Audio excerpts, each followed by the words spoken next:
Hello and welcome to the agenda. I'm Ajay Kaul. In this program today, we will discuss the impact of second wave of COVID on the country's economy.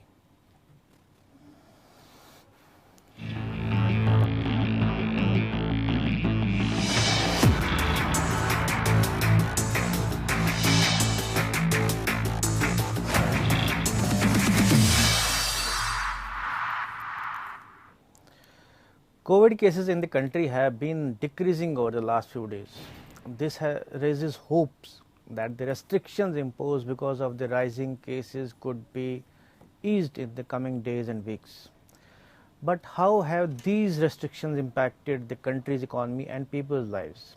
We will try to analyze this aspect in today's episode of the agenda with two experts on economy, Professor Aman Agarwal and Mr. Abhishek Rajaram.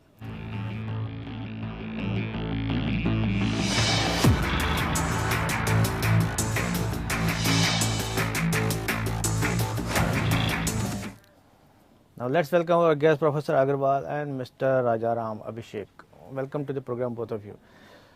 So I'll start with the Professor Agarwal about various assessments being made by various experts about the impact of economy because of the restrictions. I mean, latest restrictions which have been in place for last almost 2 months.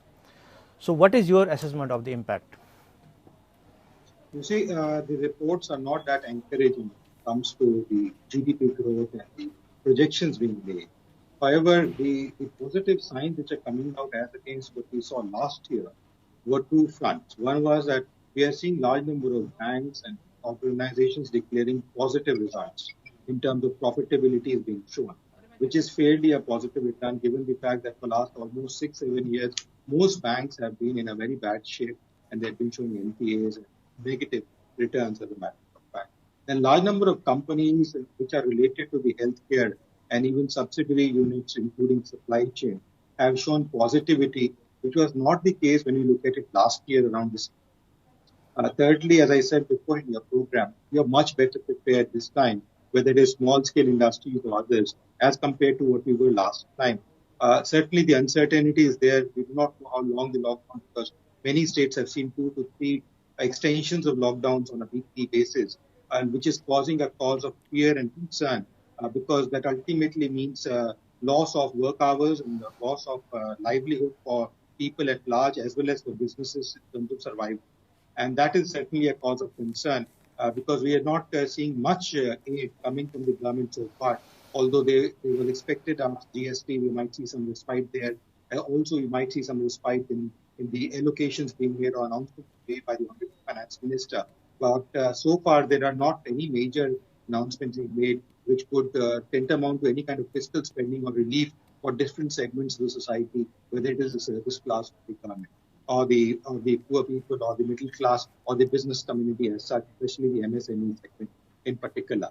So those are still cause of concerns which are there. But there is hope, and I think the situation with regard to the uncertainty of oxygen and beds and the number of COVID cases rising has been substantially brought under control in the last 3 to 4 weeks. I would say in the last 1 month, the government is trying to regularize and streamline things when it comes to even testing and vaccination. And we are seeing a large number of international players or vaccine producers also now going to be there within a month or so. So I think that's going to ease down the kind of stress or the pressure which has been built upon with regard to vaccination, because as large number of agencies within the country and overseas are saying that vaccination is the only hope we have, and it is the post healthcare is not the hope that we're looking at. And I think that is what the government is also trying to introduce through various frameworks that they. Right. So, Mr. Rajaram, I come to you about your initial views on the assessment before we proceed further. What is your assessment about the impact on the economy?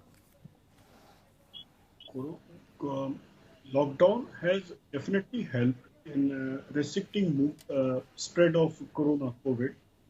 But again, it has restricted transmission, but it has killed a sort of economy, a sort of, and especially for the MSME sector.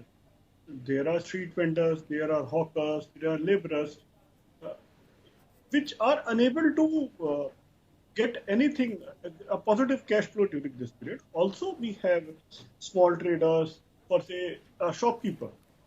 and his home is also rented one, his shop is also rented one. He has to pay salaries for his employees. Some goods might be perishable goods or going to expire. Yeah.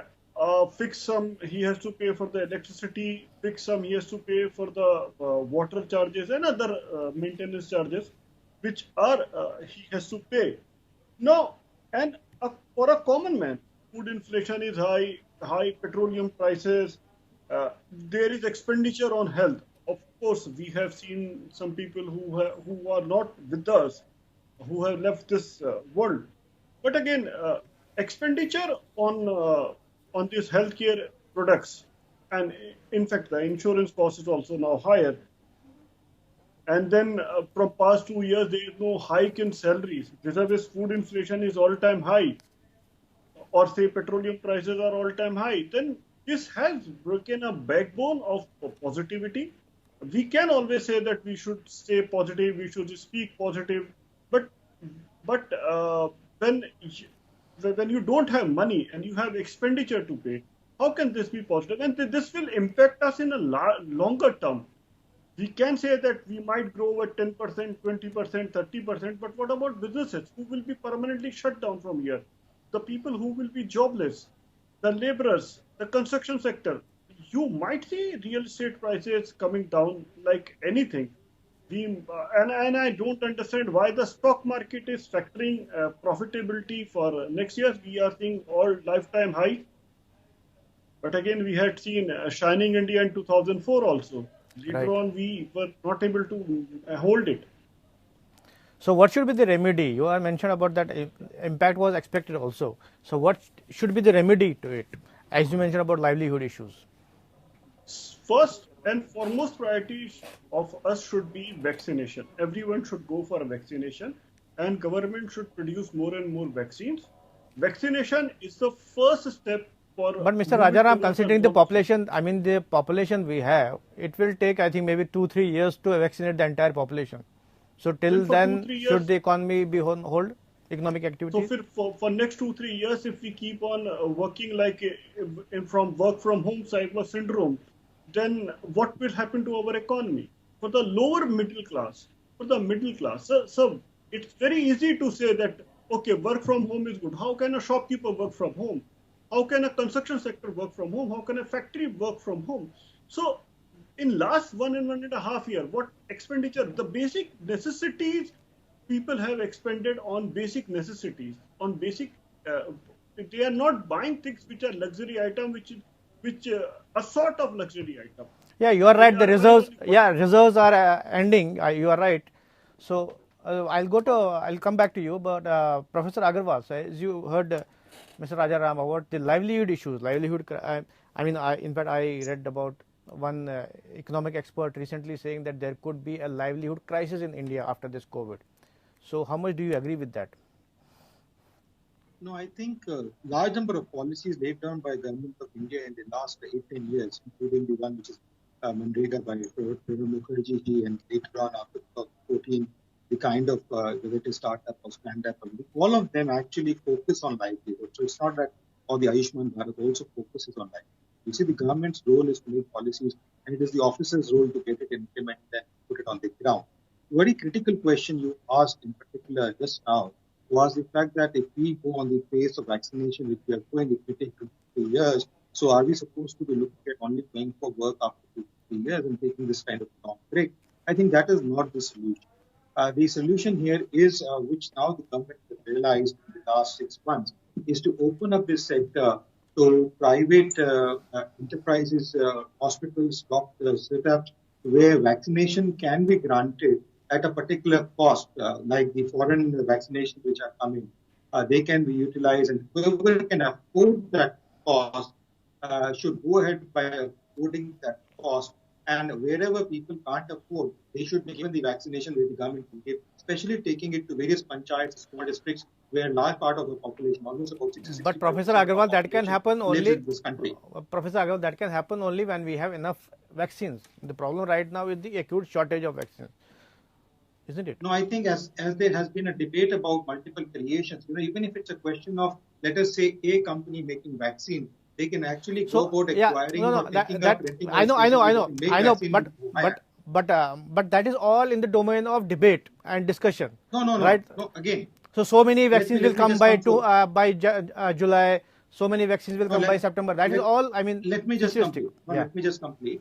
Not to name one of these vaccine makers, Bharat Biocon actually, and actually go about in terms of expanding their activities and tying up with businesses where they're actually making these vaccines in other states as well now. right. So this kind of a thing, instead of Serum Institute making it in Serum Institute only, I know they are they can opening a actually go out to other setups where Lab. vaccination Yeah, can be made, and those labs could be utilized to create those. right. And those could be done even in medical facilities, like the army medical facilities are there, the government medical facilities are there, where it can be done under the supervision and complete blockage of non-usage of formula by the Serum Institute till there is an openation of this formula which is there. So there can be an expansion of vaccines. And secondly, as we said, like whether it is Sputnik or other vaccines which are there, whether it's Pfizer or others, if they can, we are able to buy, they're ready to give us a certain bulk, we could actually ease the responsibility on the government, at least for those people, by that much amount, which could be owned, like you or someone can afford a vaccine of 1,000 rupees, 2,000 rupees, even if it may not be easy, but it may be comfortable for us to go about affording it. But Right. for a person who cannot afford at all, at least this vaccination,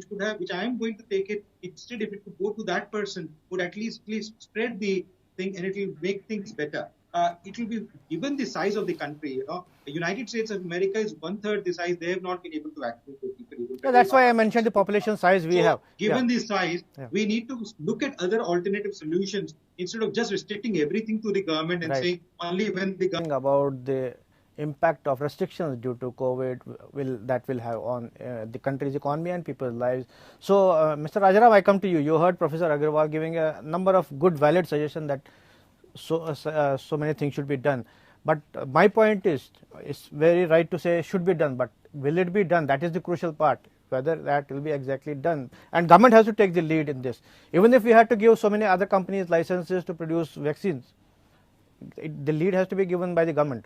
I What would do you like to attract your attention Yeah. and everyone's attention towards a tweet by Presidents of India, in which our Honorable Minister Prakash Javadekar has assured country that, I'm quoting it, vaccination exercise in India to be completed by December. Health Ministry gave roadmap for producing 216 crore dose by then. Right. So this is official statement by the government. That is the of latest today's statement. afternoon. Yeah. That's the latest statement. Yeah. So when he was saying that it would take 2-3 years, I would like to trust on my honorable minister that it would be completed by December.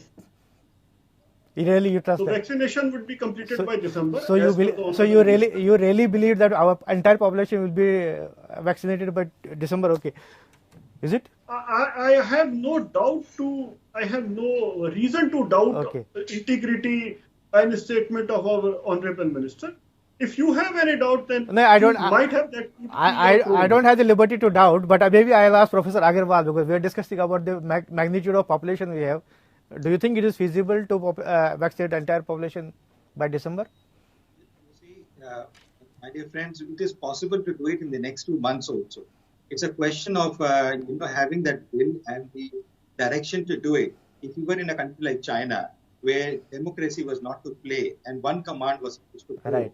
forward, then it could have been done in 2 months' time. You see, all medical colleges which are spread across the whole country, all small dental colleges which are spread across the country, can be utilized in terms of giving vaccination. What is stopping the government to order the educational framework where these people are being trained to go about facilitating giving away of vaccinations? But Professor Which should be Agarwal, I'll there. again point out, we don't have enough vaccines. No, We don't get the That's slots. you are raising. We Sir, that we point have- you are raising. The government is saying they have the capacity. No, I am stating the facts. I mean, people are looking for slots still. Then to get you vaccinated. mean to say that you mean to say that honorable minister is not stating the facts? Nobody, you are He's questioning me. misleading the country. I should be questioning you. You are questioning me.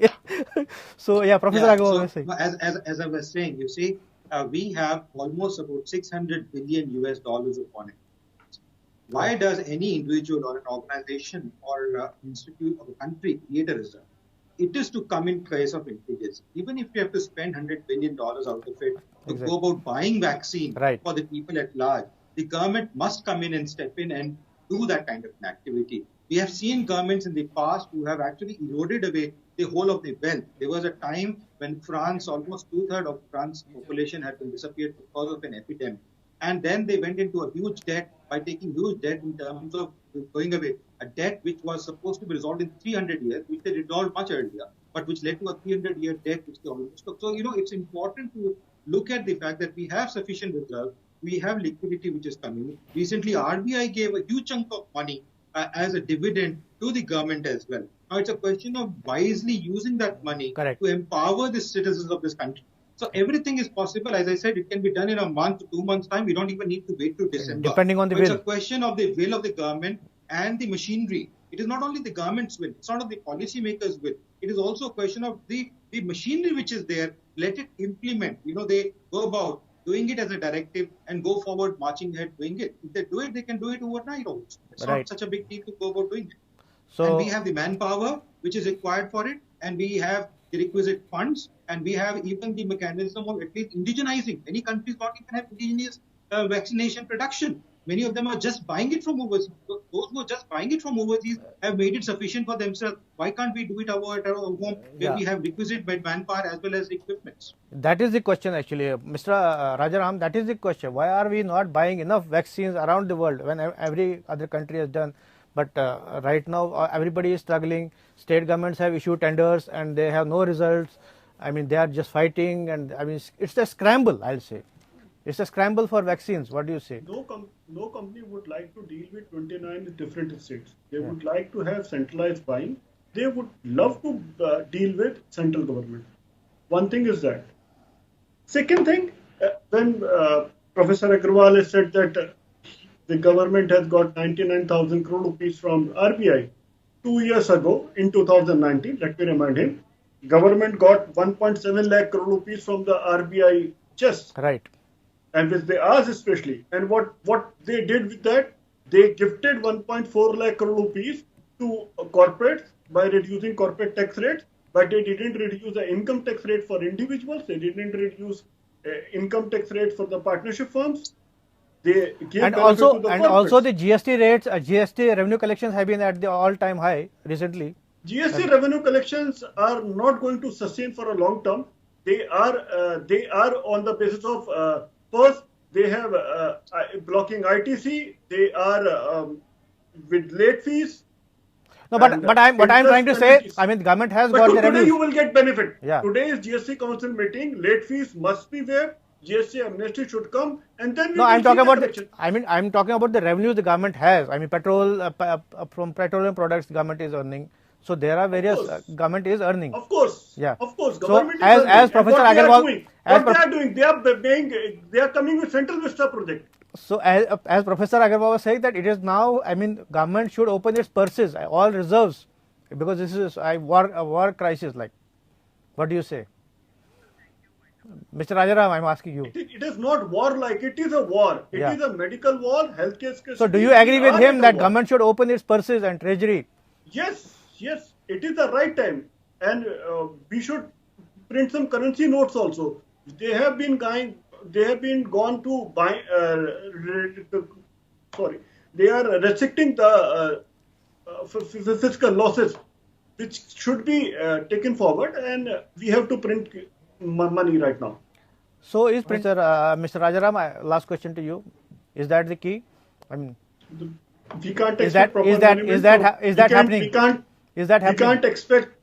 We can't expect proper management for this government, because for health questions, either Finance Minister Nirmala Sitharaman comes to answer, or today Prakash Javadekar has come to answer. So they don't know who has to answer which ministry question is concerned. So it's a long way. I Okay. leave it to your wisdom. Okay, so we hope that situation will be corrected, and we hope that, as you said, that maximum people will be vaccinated by this year end. But thank you both of you for participating in this debate today. This is all in the agenda today. Dear viewers, I have an important piece of information to share with you from 2nd June, that is next Wednesday. Your favorite program, The Agenda, will be telecast at 6 p.m. instead of 8 p.m. Please take note of it. Meanwhile, I'll be back with another important and interesting topic tomorrow. Till then, take care and stay safe. Goodbye.